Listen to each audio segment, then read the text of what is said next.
Welcome to the Moments That Matter podcast. I am your host, Laura Escamillo. When starting this podcast, it was my goal to be a platform dedicated to fostering understanding, empathy, and guidance on sensitive issues and topics for parents of college-age children. If you are listening to this episode and find this topic too overwhelming or triggering, please prioritize your emotional well-being. In today's episode, we'll be addressing the subject that holds a deep significance and carries with it a heavy weight, the tragic loss of a teenager due to fentanyl. We understand that discussing such matters can be immensely challenging. Our aim is to provide a space for thoughtful reflection and practical guidance. Substance abuse, particularly involving potent substances like fentanyl, is a critical concern that demands open dialogue, compassion, and accurate information. Today, we are joined with our dear friend, Sandra Bagwell. Sandra is a mother of two and a teacher. In April of 2022, Sandra lost her son, Ryan, at the age of 19. Since this tragic loss of Ryan, Sandra has become an advocate for fentanyl awareness, meeting with news outlets, elected officials to bring awareness and push for changes to keep our children safe. I want to disclose that our family knew Ryan well. He was always welcomed in our home. He was one of our son, Lucas's best friends. He was an amazing, kind, loving, and fun human being. Sandra, thank you for joining us today to share Ryan's story. Thank you for having me. Sandra, whenever you're comfortable, I'd love to hear as much as you're comfortable sharing with us what happened with Ryan. Sure. On April the 3rd, it was a Sunday, Ryan decided to go to Mexico with a friend, and it wasn't anything that he was hiding. He told us he was going. This had been maybe his second or third time going to Mexico that we knew of.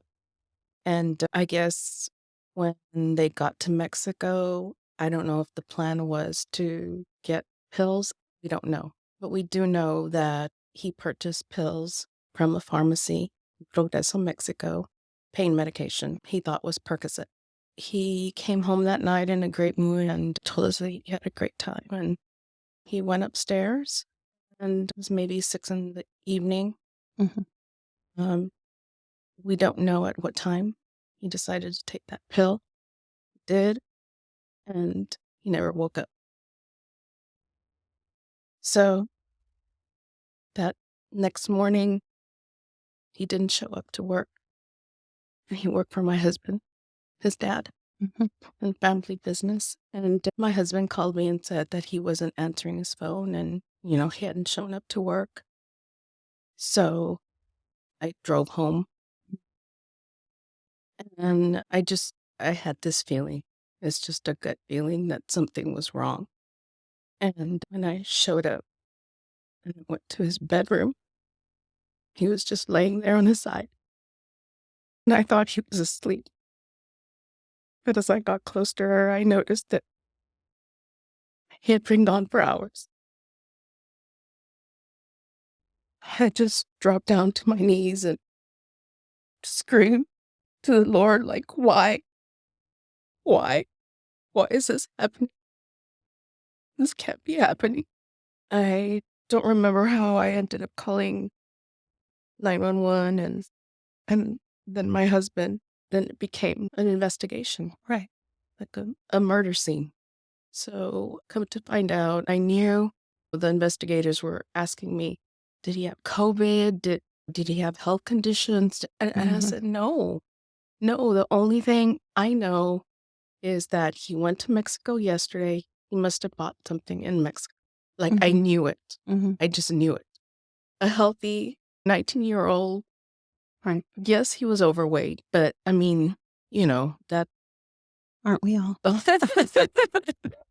And so I just knew right then and there that there was something that he got in Mexico that killed him. And sure enough, toxicology came in and we had to wait. We had to wait 2.5 months.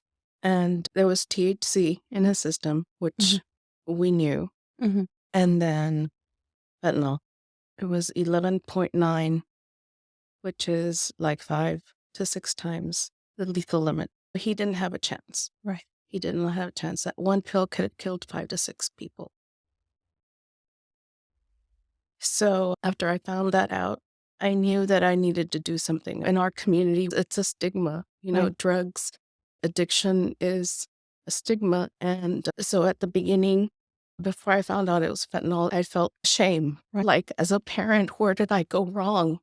There is no perfect parent, but we try and do as best as we can. And he was a good kid. I know that we all say that our kids are great kids, But none of our kids are perfect. no, they're not perfect. We're not perfect. Nobody's perfect. He was going through life and experimenting, just like we did Right. when we were Which younger. And it was okay back then. which a lot of college students do. This is Right. not an Right. unusual situation. To experiment, yes. Right. And I must say that his funeral was before you knew what happened. Mm-hmm.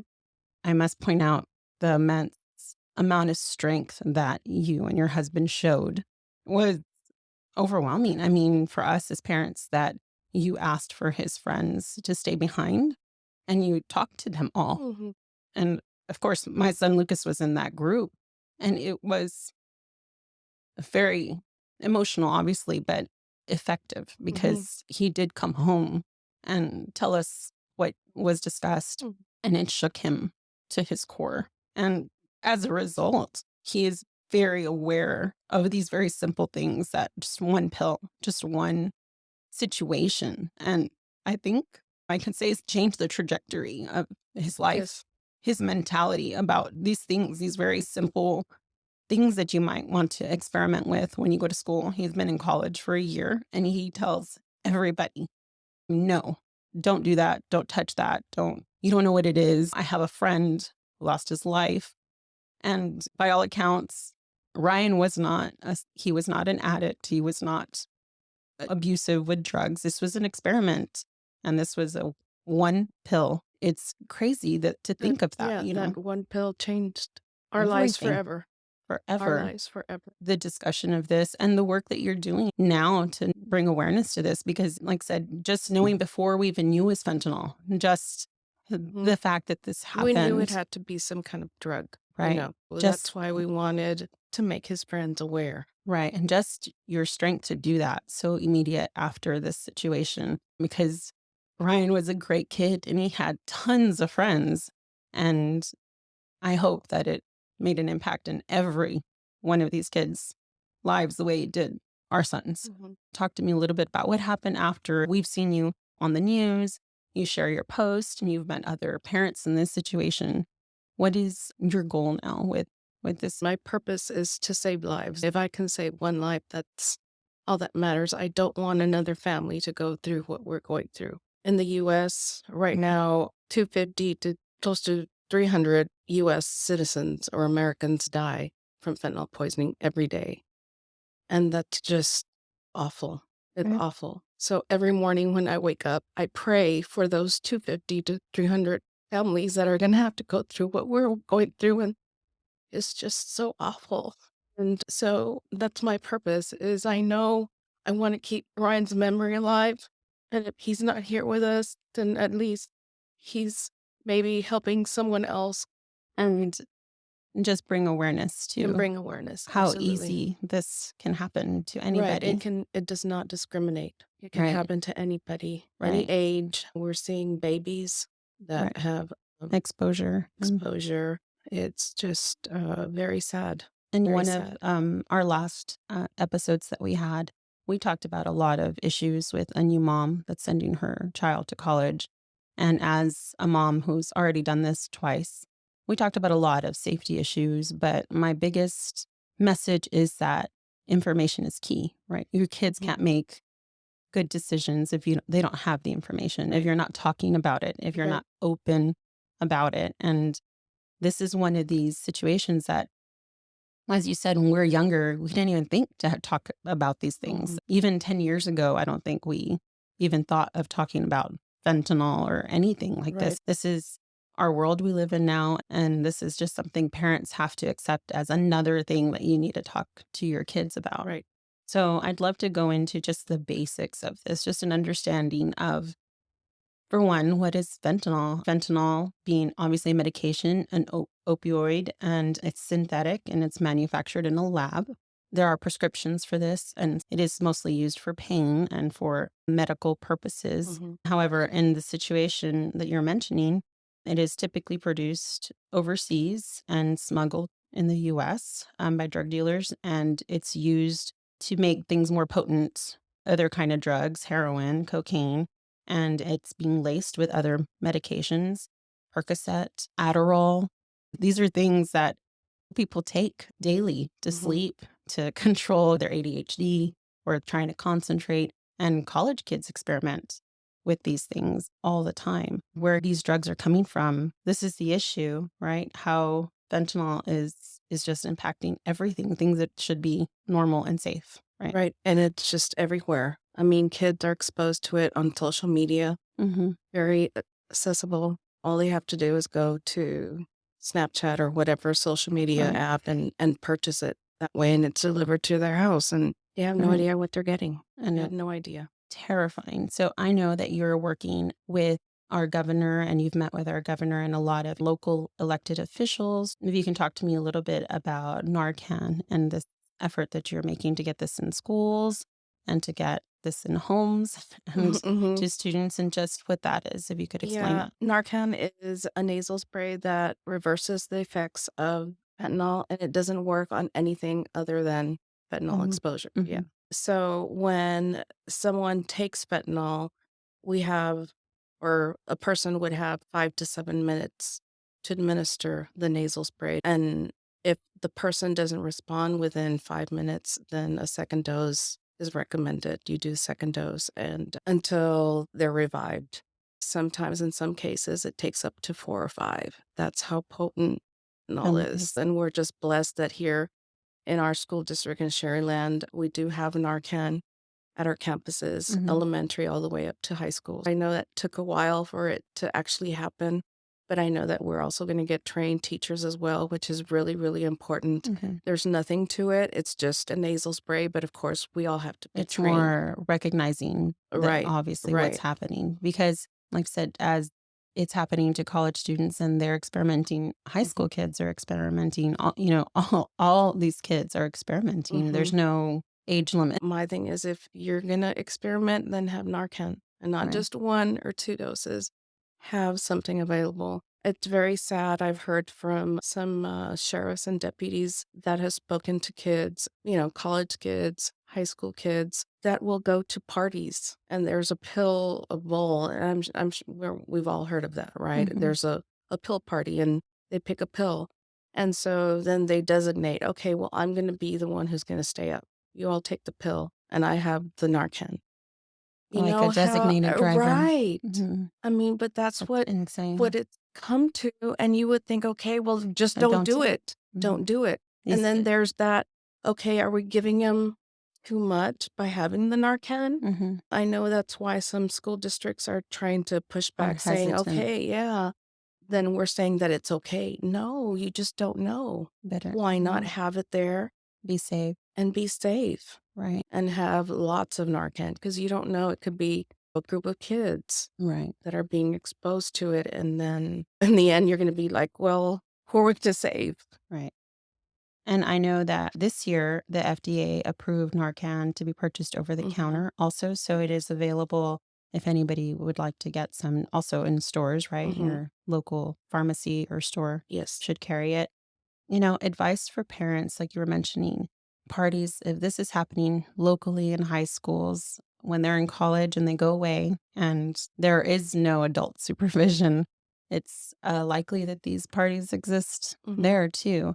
And as we mentioned, it's not a situation where talking to your kids about the safety is like you're acknowledging or making it okay. You're not saying that your child is a drug addict and you're not saying that they would do it, but having the information Right. and having Narcan if they're going to a party in case it happens or they're hosting a party. These are all safety issues, right? Mhm. Just the way Mhm.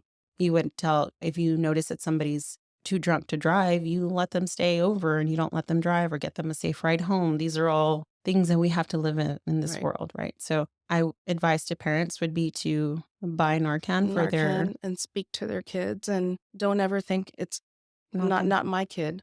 right? No, not my kid. Right, I mean, all those moms think, "We thought the same thing, not right, my kid." But right, it did. It happened, and right. it will continue to happen, so Speak to your kids. awareness and acknowledgement that this is the world we live in is Right. the only way against fighting this, right? I mean, Right. And Ryan knew about fentanyl. Rappers out there who had died of fentanyl, but I guess it just wasn't out there. And DA kind of kept it from us for 3 years that the pills from Mexico were tainted. So if we had known that 3 years ago, maybe Right. Ryan would still be alive. I Right. mean, I'm not saying I'm excusing it, but Right. if we knew as parents that pills from Mexico were being tainted with Right. fentanyl, then I wouldn't have allowed him to go. Right. And obviously, you want to talk to your kids as parents about not taking any pills, right? Obviously, don't take anything, especially if you don't know where it's coming from, who's giving it to you in a bowl. Oh my gosh, not even Right. anything that's not closed, but also acknowledging first, don't do it, right? That's our first. But if you are going to be in a situation where that happens, you want to be prepared for it. And I would say maybe send some Narcan with your child to college or make sure that's provided or help them figure out where it is available. I know at our son's school that they can go to the police department and ask for it, but him walking into a police department to ask for some is Right. not really going to happen. That's not really realistic for a 19-year-old, 20-year-old kid. So, I mean, just providing it and having it. And I know he does because of this situation. I know that is top of mind for him. He never wants to be in a situation where he needs it or needs to you never use it know. on a friend, but you never know, right? And that terrifies him. I'm sure. He knows for himself that he would never take anything, but also you don't know what's being put in your drinks. You don't know what is happening Right. anymore. And it's not just pills. I know we say one pill kills. It can be in anything nowadays, and vapes and marijuana. Right. It's just in everything. You don't know if you're at a party and you have an open drink and somebody just drops something in there. You have no idea what is happening. So, Right. I mean, it's all scary. And then you never want to believe that your kids would be in any situation where this would occur. But it happens, obviously, in our home to people we know, Yes. in our lives. And that's really what is scary about the whole situation. And I think it's so wonderful that you're have the strength to talk about this because I couldn't even get through an introduction. But on college campuses, I know that there is this discussion also about making it readily available to students. Have you had any experience or discussions? You mentioned high schools, but our local university or community colleges about I don't know. if I they're mean, we're offering it? trying, the governor signed that there's going to be an awareness or education at Right. all public schools in Texas. And so I did speak to my state rep and told him that's great, but colleges also need to Right. have that I education mean, as because well. public universities as well, right? Right. And there are some nonprofits that I'm a part of that also go to colleges and go and speak of fentanyl and Right. warn the college kids. I know one group goes to different colleges.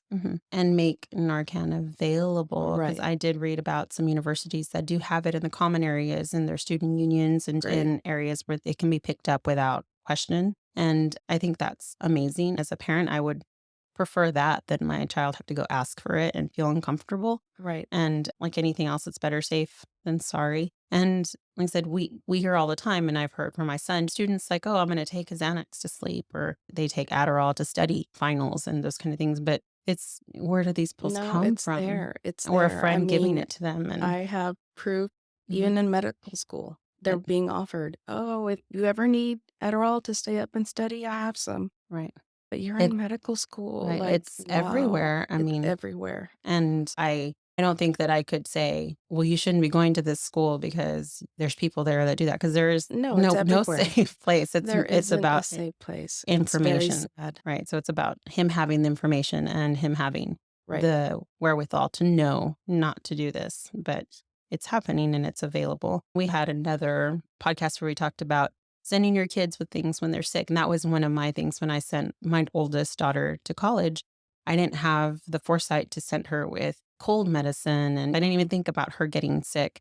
But if she had run out of Advil or something like that, and somebody said, oh, I have something, that's scary. Because what are they giving her? It could be anything, and you need to be prepared, I think. And that's what I would tell college parents. Pill popping generation. Yeah. It's really, really sad. When we were younger in college, I don't remember these issues. Not at all. There is a website called More Narcan, Please. You can request up to 48 boxes of Okay. Narcan, Wow. and it's Okay. free. And what is that again? more Narcan, please. Every now and then I'll get my packages and then they'll allow you to Request. request for more. Okay, that's amazing. That's Yeah, good to yeah. know. I've also looked up information on local pharmacies and campus, but I would also hope that residents, RAs in dorms have them. And when you're out there talking, I hope that we can promote all our universities and everybody that's in charge of these students all day. And obviously, they shouldn't be taking anything or having parties in dorms, But these we things can't, happen. unfortunately, and they're going to make decisions where they think they're invincible. Any other messages you would like to share with some parents?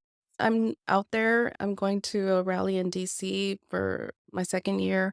I'll be attending in September. I'm going next weekend to a rally at Surfside, Is there Texas. anywhere else, if other parents want to be a part of this awareness and this fight or make donation, is there anywhere that any organizations you work with that you would recommend? Sure. I'm actually a vice president of a coalition that we got started. It's a coalition to end fentanyl poisoning, Mm-hmm. overdose. So we just started that coalition Oh, about amazing. 3 months ago. Also part of Texas Against Fentanyl. Mm-hmm. That's another group that is fierce. Fierce. We have a fierce leader in that group. We also have another group that is Lost Voices of Fentanyl. And they're the ones that are having the rally in DC for the second year. And so Wonderful. And I'm you can excited. share that information. We can put it on our website with your stuff Yes. to share Uh-huh. that. So as we end this, I just want to say, as parents, we have a responsibility to engage in these conversations in a way that is informed and empathetic and non-judgmental with our children. And by doing so, we can create an environment where our college-age children feel supported, understood, and empowered to make informed decisions. And let's remember that the conversations we engaged in today have the potential to save lives and to shape the future. We want our kids to make the best decisions and have fulfilling lives. It's really important that we discuss these sensitive topics and we honor the memory of those who we've lost and strive to prevent further heartbreak for other parents. So we really want to thank you for your time and for sharing Ryan's story. Again, Ryan was an amazing young man. You should be very proud. You were an amazing parent, raised a great son. Thank you. Thank you. Free doses of Narcan, the life-saving medication that quickly reverses an opioid overdose, can be ordered online through morenarcanplease.com. That is morenarcanplease.com.